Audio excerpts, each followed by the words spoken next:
कि आज आप तीनों से हम ये पूछेंगे कि वजन कम कैसे किया जा सकता है। ठीक है, मैं जरा रिमशा की तरफ चला जाऊं। बिल्कुल, बिल्कुल। रिमशा प्लीज डू जी, टेल, जी। आप न्यूट्रिशनिस्ट हैं, आप बताती हैं लोगों को क्या खाना है, क्या आपने कब खाना है, क्या खाना ज्यादा इंपॉर्टेंट है या कब खाना या दोनों?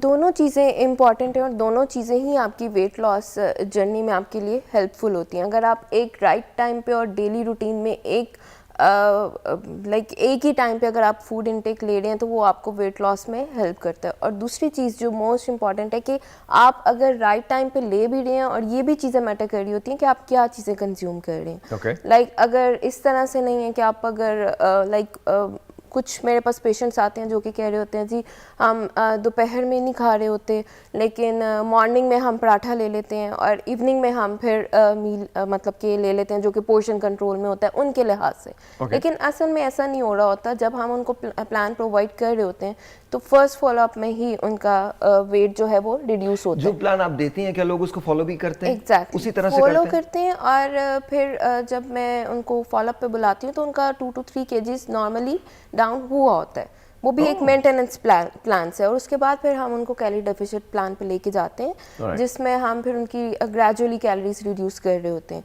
तो वो उनके लिए वो प्लान्स जो हैं वो वर्क करते हैं डेफिनेटली। लेकिन वो चीज़ मैटर कर रही होती है कि आप क्या फूड इनटेक ले रहे हैं। अगर हमारे पास 5 फूड ग्रुप्स हैं तो ये एक ज़रूरी बात है कि हम हर फूड ग्रुप में से। डॉक्टर साहब, मैं इतना ज़हीन आदमी नहीं हूँ मैं। मुझे ये बताइए, जैसे हम ऐसी बात करते हैं बिकॉज मैं चाहता हूँ कि लोग जो देख रहे हैं बिकॉज बहुत सारी चीज़ें ऐसी हैं जो टेक्निकली तो आप बता देंगी लेकिन बहुत सारे लोग जो देख रहे होंगे उनको समझ नहीं आएगा। लेट्स से कि हम नाश्ते में बोले तो नाश्ते में क्या खाना चाहिए और नाश्ता कितने बजे करना चाहिए? अच्छा, एक तो ये चीज़ है कि आपको 9 मैक्सिमम 8-9 बजे नाश्ता कर लेना चाहिए। और 8-9 बजे एग्जैक्टली। और जिस टाइम पे आप उठ रहे हैं उसके विद इन 1 आवर आपको अपना ब्रेकफास्ट जो है वो कंप्लीट कर लेना चाहिए। सेकेंडली ये चीज़ है कि आप एग इनटेक तो अगर तो कोई इशू नहीं है, अगर कोई एलर्जी वगैरह का प्रॉब्लम नहीं है तो एग तो एक ज़रूरी चीज़ है जिसमें आपको डिफरेंट न्यूट्रिएंट्स मिल रहे हैं, तो वो एक आपके लिए अच्छी चीज़ है। उसके साथ आप अगर पसंद करते हैं तो ब्राउन ब्रेड की तरफ जाएं, वाइट ब्रेड की तरफ ना जाएं, उसको अवॉइड करें,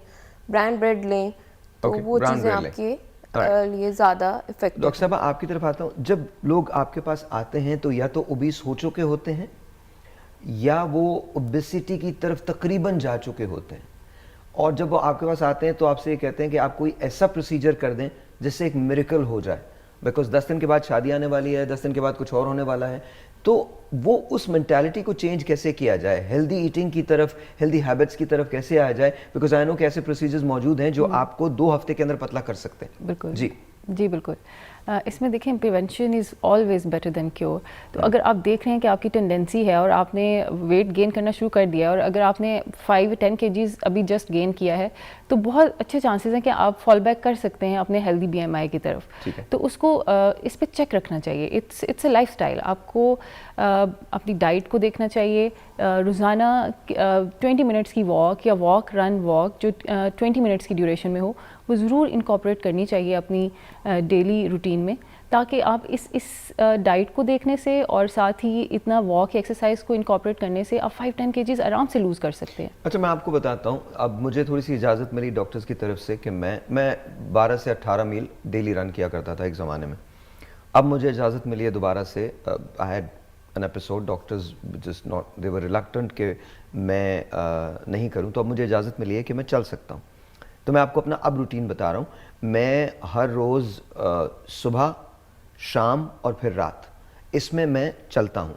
अच्छा, और मैं चलता हूँ तकरीबन मेरे ख्याल में 12 मील के करीब। और उसके अंदर मैं जिस तरह से चलता हूँ, मैं मैं सेलफोन मेरे पास होता है इन केस ऑफ इमरजेंसी, लेकिन मैं कोई चीज़ सुनता नहीं, मैं म्यूज़िक नहीं सुनता, कुछ भी नहीं सुनता। I keep thinking. मुझे ऐसे लगता है कि वो जो रिलैक्सेशन आपको मिलती है वो बहुत अच्छी होती है। कभी ट्राई करके देखिएगा, और कहीं आपको जाने की ज़रूरत नहीं। मैं जिस बिल्डिंग में रहता हूँ उसी बिल्डिंग की छत पे मैं ये कर रहा होता हूँ, मैं ये चक्कर लगाता हूँ। और रात को बहुत हसीन मौसम होता है, बहुत खूबसूरत मौसम होता है, सर्दी होती है, my brain is absolutely empty, I think about a lot of things in my life. कभी ये ट्राई करके देखिएगा, आप बहुत हेल्दी रहेंगे और आपको नींद बहुत अच्छी आएगी। डॉक्टर साहब, अगर मोटापा हो जाए, डॉक्टर खुर्रम, अगर मोटापा हो जाए तो उससे क्या क्या चीज़ें होती हैं जिसके रिस्क पे आप होते हैं, from diabetes to heart attack? Diabetes, heart attack, घुटनों का, जोड़ों का दर्द, आपका मेटाबॉलिक क्लॉक बहुत स्लो होने से एक तो आप डिप्रेशन में सबसे इंपॉर्टेंट चले जाते हैं, आपकी स्किन बिल्कुल सैगी हो जाती है। अच्छा, आपका एक बिल्कुल मोटिवेशनल फैक्टर खत्म हो जाता है कि आप कोई काम करने का दिल नहीं चाहता, हार्ट बीट आपकी बैलेंस नहीं होती, कोई भी सिस्टम आपका। अच्छा, फिर heart frequency beat of balance ना fluctuation होने यानी की बहुत- वजूहात और भी हो सकती हैं। हाँ, वो भी बहुत सारी हो सकती है, मगर ये भी बहुत बड़ा मेजर फैक्टर है। हाँ, नहीं है। वो भी होते हैं। अच्छा, उसके अलावा फ्रीक्वेंसी ऑफ, बिल्कुल, यूरिनेशन बहुत आपको फ्रीक्वेंटली होती है, ठीक है। डायबिटीज आपकी अगर कंट्रोल नहीं है, डेफिनेटली आपको बेताब भूख लगती है, आपको इतनी हर वक्त क्रेविंग रहती है। हाँ। अच्छा, और लोग क्या करते हैं कि अपनी डाइट में सिंथेटिक चीजें ज्यादा इस्तेमाल करते हैं, व्हाइट शक्कर, केक, पेस्ट्रीज, बेकरी की चीजें। उसके अलावा पानी नहीं पीते, पानी पिएंगे तो ठंडा पिएंगे। हाँ। कोशिश करेंगे कि अगर अच्छी मिट्टी का, ज़ाहिर आपकी बात मुझे बिल्कुल याद है कि कोई मिट्टी खराब, आजकल मिट्टी इतनी खराब आने लगी है, तो कोई अच्छी मिट्टी का घड़ा या सुराही घर में रखें, वो बड़ा इफेक्टिव होता है। उसका पानी सुबह सवेरे 3 ग्लास आप जरूर पी लिया करें। सुराही का अच्छा, पानी? और उसके बाद आप कोशिश करें कि सुराही सुराही अच्छी सी हो, सुराही Yeah, या yeah, मटका of हो, course, of course. उसका पानी आप पिया करें, ऑफ कोर्स, ऑफ कोर्स, है ना। वो बड़ा हेल्दी होता है और उसमें आपको एक तो आपको मिनरल्स बहुत सारे मिलेंगे, ठीक है। आपका वेट देर से रिड्यूस होगा, और जो आपका मेटाबॉलिक क्लॉक बहुत तेज होगी, क्योंकि ठंडा पानी पीने से आपका मेटाबॉलिज्म बहुत स्लो हो जाता है। ऑलराइट, हम एक छोटा सा ब्रेक लेते हैं। ब्रेक के बाद जब वापस आएंगे तो आप तीनों से पूछेंगे किसी के वेट बहुत ज्यादा हो तो कम करने के तरीके क्या हैं, और मैं आपको बाकायदा एग्जांपल्स देके पूछूंगा ताकि आप सब लोग जो देख रहे हैं उनके लिए आसानी हो, बिकॉज बहुत सारे लोग देखते हैं और कहते हैं शायद ये तो मेरा मसला नहीं है। एक बात याद रखिएगा, अगर आप टोटके ट्राई करना चाहते हैं तो जरूर कीजिए, लेकिन खुदा का वास्ता हाथ जोड़ के कह रहा हूं, डॉक्टर से मशवरा जरूर कर लीजिए ये।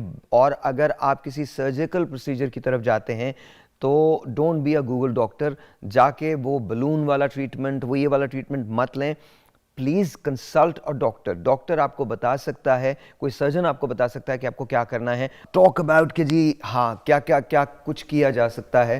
तो डॉक्टर साहब, विल स्टार्ट विद यू। मुझे बताइए, अगर कोई शख्स है ओवरवेट, एक तो पहले ये बताइए कि फर्ज करें कोई 10 kg ओवरवेट और वो ये चाहता है या चाहती है कि जी हम इसको कम कर लें, तो उसके लिए आप क्या रिकमेंड करती हैं? डाइट रिकमेंड करती हैं या कोई प्रोसीजर रिकमेंड करती हैं? जी, इट डिपेंड्स कि आपका आइडियल क्या है। कुछ पेशेंट्स कैसी, जैसे आपने बताया कि 10 डेज़ में शादी है या 10 डेज़ में कोई फंक्शन है, तो हमें बिल्कुल एक्स्ट्रा स्मॉल में फिट आना है। अच्छा डॉक्टर साहब, ये मैं नहीं कह रहा हूँ, अक्सर लोग यही कहते हैं, अक्सर जी। लोगों का जो ऐसे ही है। होता है वो ये। ऐसा है, क्योंकि लोग आते हैं ख़ासतौर पे ख़वातीन, बच्चियाँ जिनकी बिल्कुल शादी करीब होती है, और हमने एक्स्ट्रा स्मॉल बनवा लिया था और लास्ट ईयर। मजे की बात है, दूसरे की किसी की शादी होती है, अपनी भी नहीं होती। ये भी सही बात है। हाँ, मतलब या तो अपनी शादी हो ना तो बंदा कहे चलो जी मैंने अच्छा लगना है, ये नहीं। जी, दूसरे की शादी में आप सलवार कमीज पहन के चले जाएं, that's it. You know why you are worried about all this? क्यों? क्योंकि ब्राइड्समेड्स ने ज़्यादा प्यारे लगना होता है। सीरियसली? जी बिल्कुल, सहेलियों ने ज़्यादा अच्छे लगना आई थिंक मैं और डॉक्टर खुर्रम बिल्कुल डिफरेंट फील करते हैं। डॉक्टर साहब भी उधर देख रहे होंगे, बिल्कुल डिफरेंट फील करते हैं। If it's up to us, I think हम जीन्स और टी शर्ट के अंदर चले जाएंगे किसी भी शादी में। डॉक्टर साहब, एम आई राइट और रॉन्ग? Sahir absolutely 100% right. पता है बिल्कुल मुझे। सही कह रहे हैं, और 99% यही होता है।